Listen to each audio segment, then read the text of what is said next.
Hey, Storm, Area 51, what's up? It's the Culture Detective here investigating your favorite albums, and today I'm gonna do an album review on the latest Vic Mensa album, 93 Punks. But actually this album is really called 93 Punks, an album by Vic Mensa and 93 Punks, so I guess this album is a self-titled album and not a self-titled album at the same time. So, Vic Mensa is a rapper from Chicago, and yeah, that is all that matters because all the previous music that Vic Mensa had put out before this album are really, really forgettable. You know, just try your very best to name one Vic Mensa song on top of your head. You probably wouldn't be able to unless you're a hardcore Vic Mensa fan, because Vic Mensa's music is actually really, really forgettable.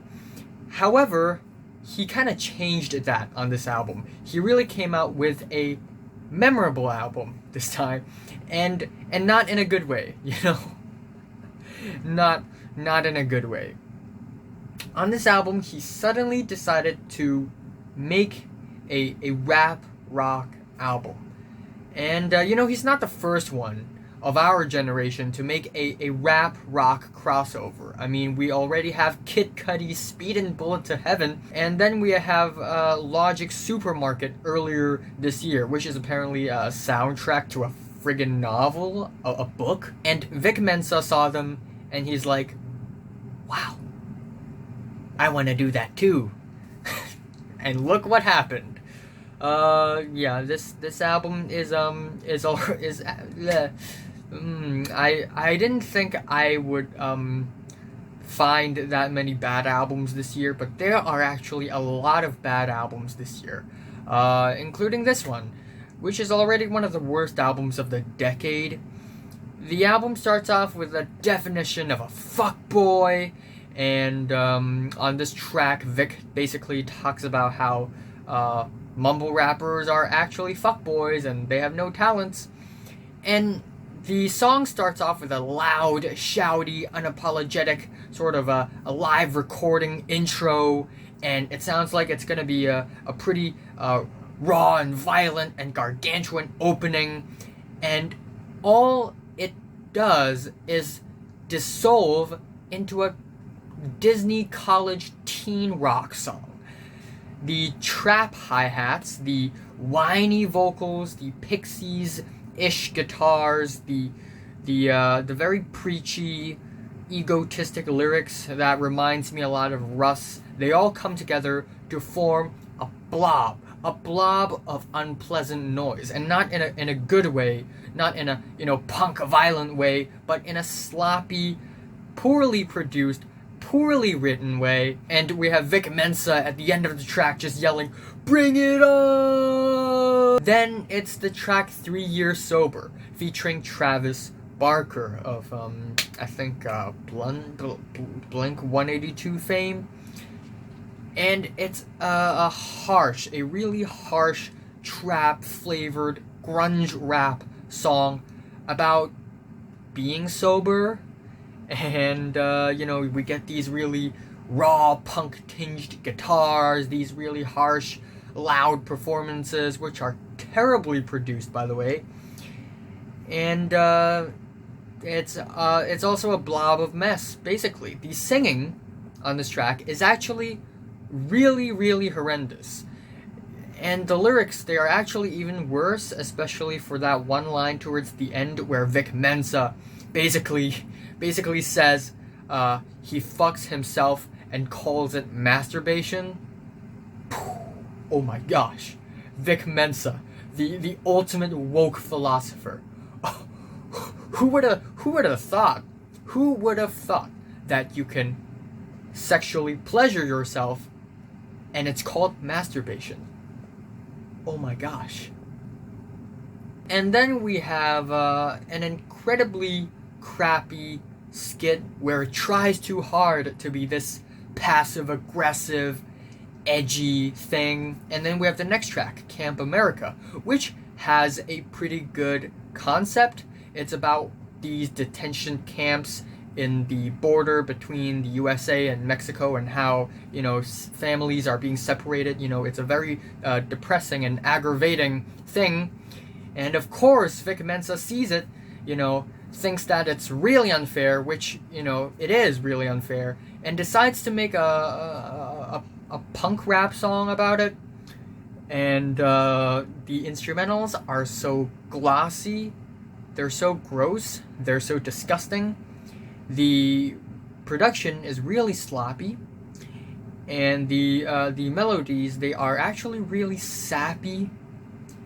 It's just not good. And there's this one line in this track about, you know, oh, please take your clothes off. I want to see if you're legal or not, or something like that. And I'm gonna tell you guys this, okay? Vic Mensa is actually not singing this line in himself. You know, he's actually playing a character. But nobody would know, because this is such a crappy satire song. Yes, this song is a satire song, and I don't think anybody would know unless they read the lyrics off of Genius. Then we have the track It's a Bad Dream featuring Good Charlotte out of Everyone. And it's this really nonsensical emo trap rap song that actually has a pretty sweet and melodic hook. But again, the lyrics, they're just bad.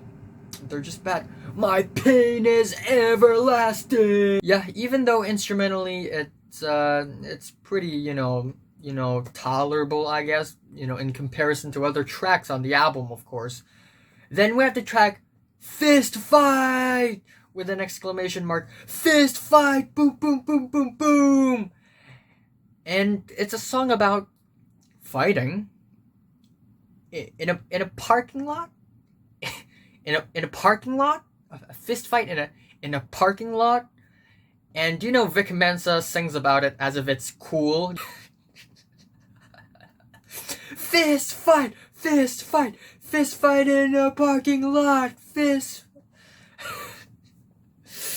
And you know, I kind of, you know, I think I kind of understand what Vic Mensa is going for on this track. You know, he's trying to make this really raw, shouty, hardcore rap banger, and this song actually sounds like an unfunny parody of a crappy rap rock song, I guess. Then all of a sudden we have the track I Cry Too, all caps. I cry too, you know? I'm so angry, but I'm actually really broken inside. So he decides to make this incredibly bland wasteland of a pop rap song, barely a song. And you know, it's so quiet, it's so disjointed, it's so messy, and I'm sorry, Vic, it doesn't sound sad or depressing at all. Just because a song is so quiet doesn't mean it's sad or deep emotionally anyway. Then we have the track Persephone, which is this really generic pop rap track where Vic goes, you know, you are my Persephone. Then it is followed by a skit or actually an interlude called Bad Brain, and it literally sounds like an excerpt from Kid Cudi's Speedin' Bullet to Heaven. But it's actually, I think it sounds like HR from the band Bad Brains singing on top of a sea of noisy guitars, and not in a good way, more like in a messy Kid Cudi kind of way. Yeah, you know, again, it sounds like I'm shitting on Kid Cudi. I think he's a talented singer, but Speedin' Bullet to Heaven is far from being a good album. Okay, yeah. Anyway, we get to the track Numb, which I don't get it. I don't get why would Vic make a song that sounds like this. I mean, it has these really loud and repetitive and obnoxious guitar riffs just slashing at your face. And we have Vic Mensa on top singing in a very low volume, like almost hushed, but not in a whispery way, more like I'm dying of asthma kind of way. We have the track F.I.N.E, which is apparently a sketch. Maybe it's because the song is so bad, Vic was like, oh, you know what, let's just call it a sketch and maybe people will forgive us for making a song as bad as this.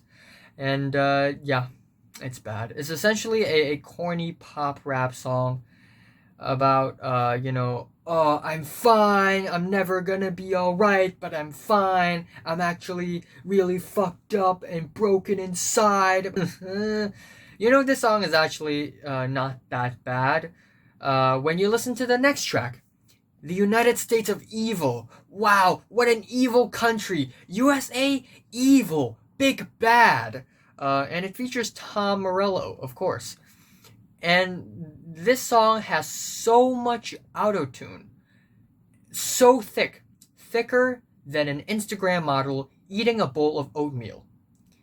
It's so thick, it's unintentionally good. It's unintentionally great. I mean, it's just so compressed and distorted. It sounds like Vic's vocals are just and Vic Mensa also, I guess, accidentally does a terrible, like an awful Death Grips impression. But yeah, anyway, and then all of a sudden he has to throw you a track, a full length track, a full length of 40 seconds long of aimless, pointless, horrendous auto-tune moaning, and it features Francis and the Lights for some reason, as if this feature matters. And then the album really ends off with Goodbye to Heartbreak, where Vic Mensa all of a sudden decides to turn 180 degrees and say, positivity, you know what? All the edgy, violent, raw, angry stuffs that I've just sung and rapped about in the album. You know what? Screw that. Let's be positive. Goodbye to violence. Goodbye to hatred. Goodbye to racism. Goodbye to fear. Goodbye to rape. But what this song actually sounds like is an overextended outro of a crappy rock song. And that's all I really have to say about this album. It's a mess.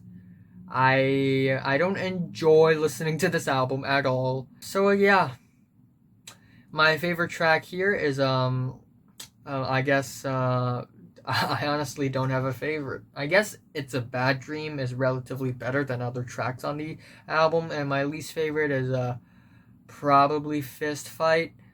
And I'm giving this album a 1 out of 10, respectfully. And what are your thoughts on this album from 1 to 10? How much did you rate it? Like if you like it, hate if you hate it, and subscribe if you want more. And thanks for watching.